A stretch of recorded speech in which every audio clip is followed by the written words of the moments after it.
Gymnastics talent runs deep in the Pac-12. Arizona State showed it can elevate its game already this year with upset wins over highly ranked Utah and Oregon State. Stanford is a threat as well. Senior Chloe Whitner leads an array of young stars into the big meet, balancing energy and experience. And both Washington and Arizona continue to improve. And if things fall right, well, they can compete with the top teams. All that talent takes the floor right now on the biggest stage and the most emotional moment of the year. It's the first session of the Pac-12 Gymnastics Championships.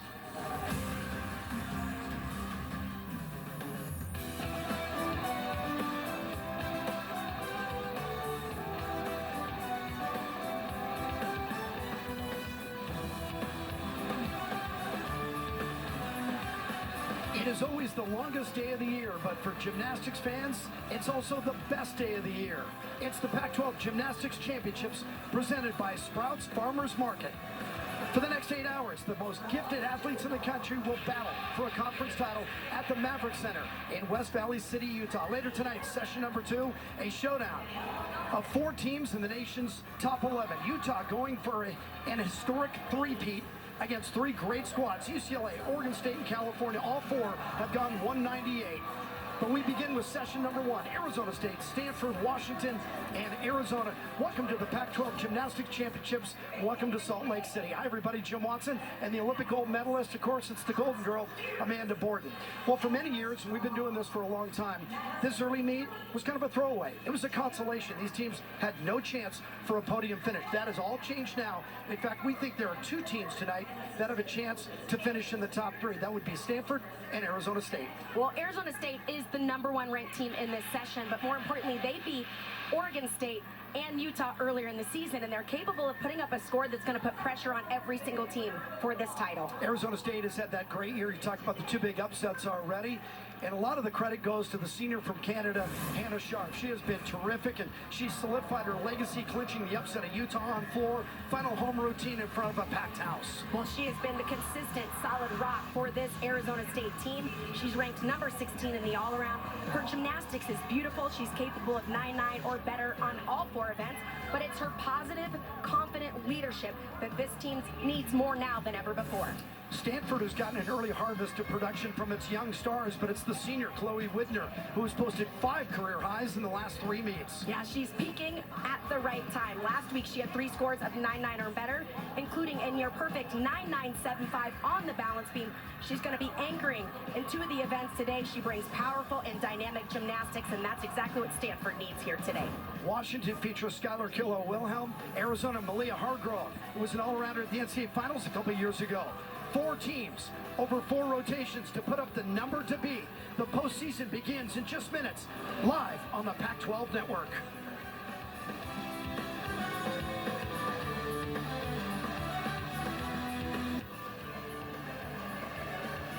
Temple Square in downtown Salt Lake City, a center of history and worships. It's the Pac-12 Gymnastics Championship, presented by Sprouts Farmers Market. We're in West Valley City. It's just outside of Salt Lake City, inside the beautiful Maverick Center. This has been the home of the Gymnastics Championships for the past 4 years. And of course, COVID interrupted that. We canceled one. We had another in front of empty stands. It feels good to get back to normal. Biggest meet, the longest day of the year, and we personally love it. We're going to find out a lot about all 8 of these teams. If you want to watch your team or your event, well, it's easy to do. We'll tell you about it here in a second. The competition format is as follows. They come in by seeds. So the top seed in this session, Arizona State, got its choice, starts in the Olympic order on vault. Then Stanford on bars, Washington on beam, and Arizona on floor. And then they just follow the order throughout. So for some, it's a challenge because you're starting on a different type of event. During the year in duels, you're either starting vaults or bars. So it's just one of the obstacles in the postseason. They're also on a podium today. And usually during the year, all of these teams get 3 or 4 meets on a podium, but that too takes an adjustment. All 4 apparatus feeds, as well as the scoreboard feed, available to watch online. So if you want to concentrate on beam or floor, well, on Pac12.com, And on the Pac-12 Now app, just go to the link you see on the screen, / whichever event you want to watch, and every routine on that event will be available to watch. So we leave it up to you. And we'll be here when you want to come back. We're going to do the first session with these 4 teams, and then we come back with the 4 top seeds at night. All of the scores matter. And as we told you at the top, this is the first year in which we think one of these teams, possibly Arizona State, possibly Stanford, and we'll talk more about Washington, Arizona as we go. But these teams have a chance to medal. They have a chance to get on the podium. Now you're up against Utah, UCLA, Oregon State, and Cal, all teams ranked in the top 11 for the overall championship. Remember, everybody from here goes to regionals. Amanda, last year, all 8 teams went to regionals. So 38 teams go to regionals. Everybody in the Pac-12 is in the top 28. I think it looks good again. Absolutely. I think all of these teams are expecting that, and this is just another stepping stone. Obviously, winning the conference title means a lot to all of these teams, but more importantly, they want to go 24 for 24. They want to see their scores increasing and their athletes gaining confidence as they start the postseason. There's Jay Santos, the head coach at Arizona State, who has had a wonderful season under challenging circumstances, and he brings Arizona State in. They just missed the night session. They couldn't quite get by Oregon State, so they finished 5th during the regular season. That makes them the top seed in the day session. Arizona State Olympic order begins on the vault, where they're ranked 17th. They average about a 49.26, and Jordan Jaslow, a senior from Parker, Colorado, begins the Pac-12 championships. She was on vault the first 2 meets of the year, came back for 2 late in the season, and her best, a 9.85 at Washington. She's performing Yurchenko full, the most common vault we see in college gymnastics. When you talk to the teams, I've specifically asked, what are the goals, what are the focus? And most say the same thing about vault. Want to go big, they need the power, the distance, and the height. But at a competition like this, it's going to come down to locking in on the landings. And that's a clean start. She had a little hop, but we're looking for precision there, staying on top of the landing, staying between those white lines. That's the way to set the tone. Now, if you're with us during the season at dual meet, we go 1 at a time, so you see everybody. But here, the teams have chosen to go 4 at a time. It began last year, and so that means we jump around the building. This is Brenna Brooks, University of Washington, as they begin on beam. Washington is ranked 30th in the country on beam. This is one of those events that defines your day. And for Washington, they're going to find out about it early. I talked to Brenna right before she went out. I said, have fun, give us a show. She smiled. She said, always. Well, this team has actually started on the balance beam in their last 2 competitions. In fact, I had a chance to talk to the coaches, and they had a choice. Do we start on beam, or do we start floor? Last year, they chose floor. This year, they chose beam. They feel confident here. They've had good performances. Their seniors contributed to that decision. And there's the first test right there. Her serious, and I got a good look at her face. She just threw those hands down, and they are on. 5th-year senior from Allen, Texas. She has gone 9.8 or better on beam 9 times this year. Well, she actually put up a career high this year in the leadoff position. You talk about who starts on this event. Somebody that can put up a 9.95 as a leadoff really sets the tone, but it also brings down some of the nervous energy. Perfect front aerial combination. There's Jen Llewellyn, the head coach, who of course was an All-American gymnast at Oregon State and competed in this meet. Dismounting off the side, gainer layout full. She knows that's one of the best routines of the season. So her career high 9.95, she may have just matched that right out of the gate for Washington. That was clutch. We move over to Stanford on the bars.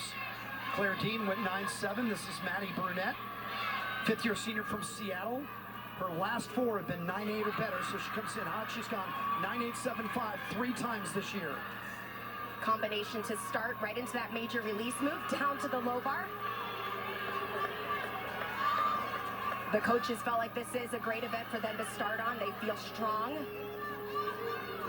I think the hardest part about the first event is being aggressive, going for those landings. She did take a small hop there. You know, each event has a small strategy. For bars, it's hit the handstands, stick the landings. When you talk to the coaches, I think the hardest part is getting the teams to find their rhythm and really go after the things that are going to make a difference. So just a small hop there. We're really going to want to lock in on this strong event for Stanford. Yeah, it is their best event. They're ranked 11th in the country, averaging nearly a 49.4. Back to vault. And Jada Megahas, a junior from Allentown, Pennsylvania. And she's had a great year on vault. 7 straight at 9.8 or better. 9.875 against Utah in that upset of the number 4 Red Rocks.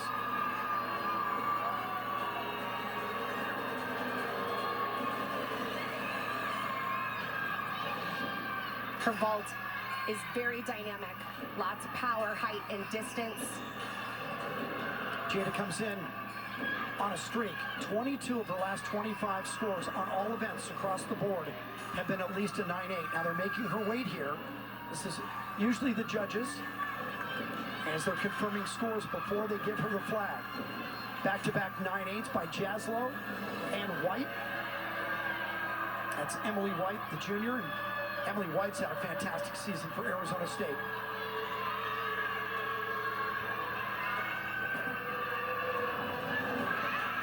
Beautiful. Megahas is going to have 8 straight at 9.8 or better. That's going to score well.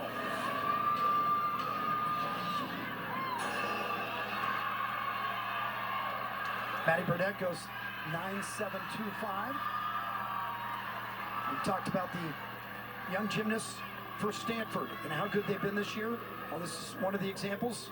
Brenna Knoll, sophomore from Rancho Cucamonga down in Southern California. 4 straight on bars, 9.9 or better. Release combination to start. Nice form, legs glued together. Pirouetting right on top. Those are the details that are really important.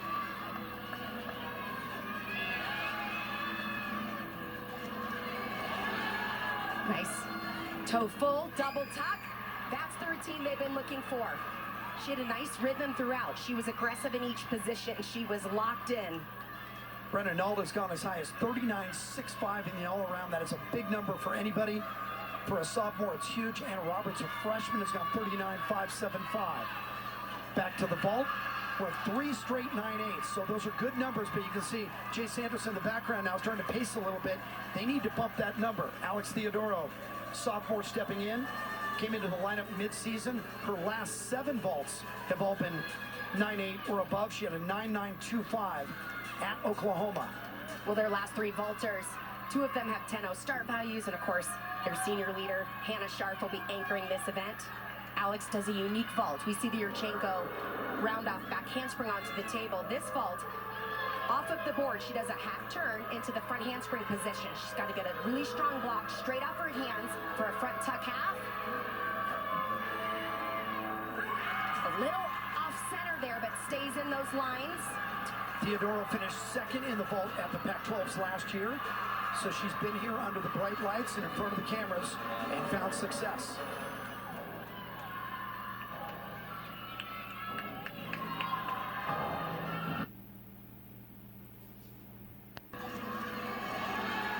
Nice. Toe full, double tuck. That's the routine they've been looking for. She had a nice rhythm throughout. She was aggressive in each position. She was locked in. Brenna Knoll has gone as high as 39.65. All Pac-12 balance beam first team and an honorable mention. All-American on this event a year ago. It appears the judging on beam is moving a little slower than most athletes would like. And it makes it even tougher. 9.75 for Bowles. Skylar up. She's been hot on beam, 3 straight 8.75s. Her best score came in the season opener at the Super 16 in Las Vegas, where she went 9.9.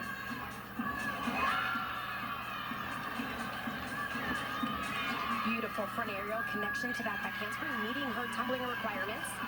Throughout the beam routines, you see a variety of different skills, the tumbling skills, the leaps and jumps, the full turn. We've been talking about it all season. We have some of the best beam routines in the country right here in the Pac-12. While we know beam is the make or break event, solid kick over front to a jump connection.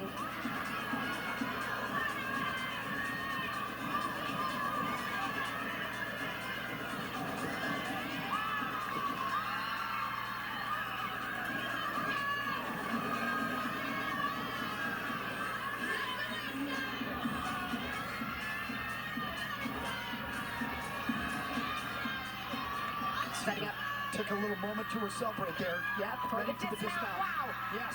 Side area 1.5 twist. See, and that's the veteran in her. She took that moment and regathered, re-energized to stick the dismount. Well, that was a stunning routine. Beautiful form. This is moments ago on the vault. Anaya Smith for Arizona State. True specialist. She's won 3 times, and her last 4 had all been 9-9 against Arizona in the duel in the desert. She went 9-9-5. Yurchenko 1.5 twist. The most difficult vault we've seen so far. A little off center there and a little lean back on it, but dynamic. It'll be, what did the judges think of that landing, right? Yeah. It's a little subjective. And she got a 9-7-5. They took some of they really punished her for that landing. Expecting Anna Roberts for Stanford next on the bars. This is that other young all-around gymnast for Stanford that has been so good. She was a freshman of the week. She has already posted 9-9 pluses on all 4 events as a freshman. Well, beautiful form in that opening pack salto. Oh no. Wow. She was just performing a transition skill. It looked like she was going to do a toe circle around, probably to a pirouette element. Her feet completely slipped off, wasn't able to stay with it. Of course, that'll be 0.5 of a point off. Vince Merle, the assistant coach, comes over right away to calm her down. Remember, young athlete, big meet, and she's had a breakdown. They need her all day long, so he goes over and says, listen, take your time, reset, pick it up from here. You can't fix it. Don't compound it. Obviously, this will be the score they want to. She's going to repeat that skill in combination to a release move. This will be the routine they want to drop the score. Of course, they have a great anchor in Chloe Widener. Strong finish there. But the pressure is now on. You don't want to count a mistake in this first rotation. Speaking of rotations, going pretty well for Washington with 9-9s. Again, 6 will compete, 5 will score, so they could drop the 9-7-5. Navarro broke out of a midseason slump on beam, which he went 9-9 against Stanford. 4 straight 9-8 or better. So she comes in with a lot of momentum, and what you need most on beam, confidence.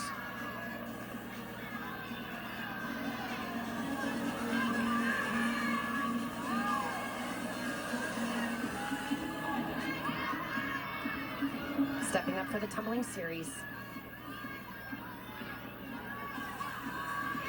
Triple series, 3 elements across the beam. Holding on there. Was lean to the left. Nice job. Took a small bobble, but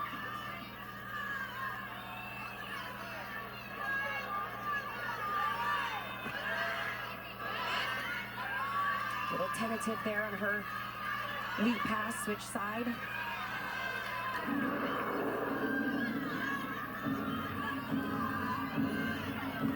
Starting on beam, probably the biggest challenge Washington is going to face today as a team. You know, you ask every team, of course, if you're starting there, you see the positive, right? They're aggressive, they're good at this event, and they get it out of the way. But this is the one event where adrenaline doesn't help. You need to stay calm. Little off there on the dismount. They still have 2 routines to go. Back to Stanford on bars. The 9-7 is going to have to count now because Roberts gets the 9-2-2-5. Chloe Widener now, a lot of pressure on her as this one is starting to go sideways early on Stanford. 5 career highs in the last 3 meets. This is her best event. Big release move to Kachev to start the routine. She's got that beautiful toe point and nice form. 5 straight, 9-9 or better. They got to have it. Nailing that final handstand. And a huge double layout. Wow. There you Incredible routine. Nobody better to handle the pressure. First rotation, make a mistake. Good news is it's not going to affect him. They do not have to count that mistake. Cool veteran, the senior from Frisco, Texas, outside of Dallas, had gone 9.975 on that event at Washington, so that means one of the judges gave her a perfect 10. We'll see what the score is here. And Arizona State just concluded its vault rotation. And with Hannah Scharf, remember 49 is kind of a C score in gymnastics at this level for a rotation. And that's exactly what Arizona State ended with.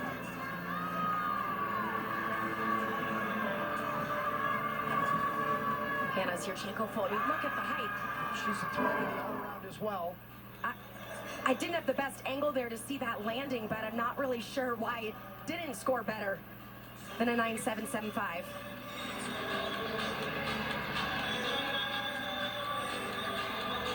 So it was just a 9.775 for Scharf.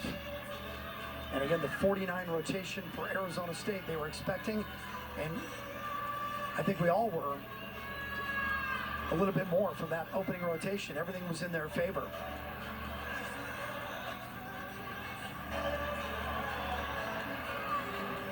Mentioned at the top of the show as we bumped a break, Arizona, led by Malia Hargrove, who made the NCAA finals as an all-arounder a couple of years ago, as a floor specialist. And she too has to wait. She's got 9.9 on the floor this year, 5 times. She needs to better one of the 9.775s to drop that score, and that would be a good rotation in the opener for Arizona. Statistically, its weakest event ranked 37th. They average about a 49.2. So they get better that right here. Hargrove was in the all-around last year at Pac-12s and finished 4th with a 39.475. Yes, she is a dynamic athlete.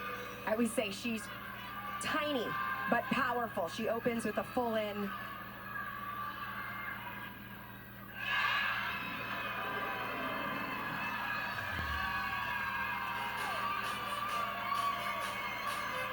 Arizona already has a 49.050 guaranteed, and she can improve that here. Anything over the 9.775. Good opening And a pass. big start there. All the teams talk about the energy with all 4 events happening and the teams cheering. Definitely makes for a fun competition.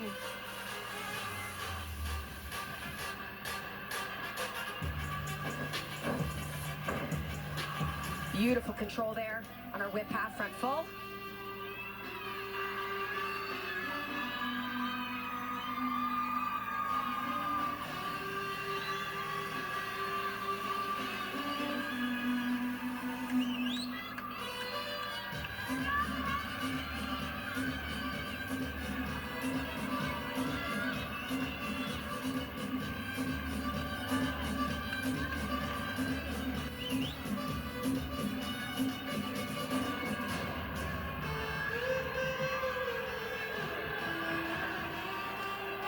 Final pass, double tuck. That's definitely going to raise the score.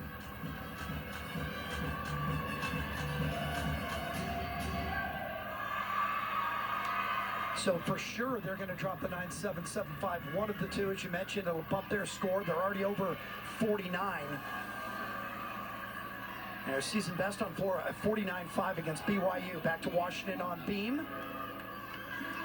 They want to get rid of Navarro's 9.7, so pressure on Kennedy Davis, who says before she mounts the beam, she pops her toes and says a little mantra for help. Well, this has been a good rotation. The score to beat right now is that 9.7.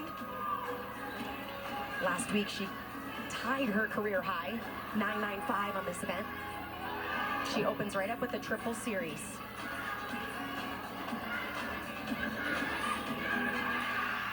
And perfect. It has been a busy last 10 days for Washington. The final week of the season, they were in 2 quad meets. both on the road in the South. They were at LSU in the P&G Classic, and then went to Texas Western University, and then came home for about 3.5 days, and then flew to Salt Lake City.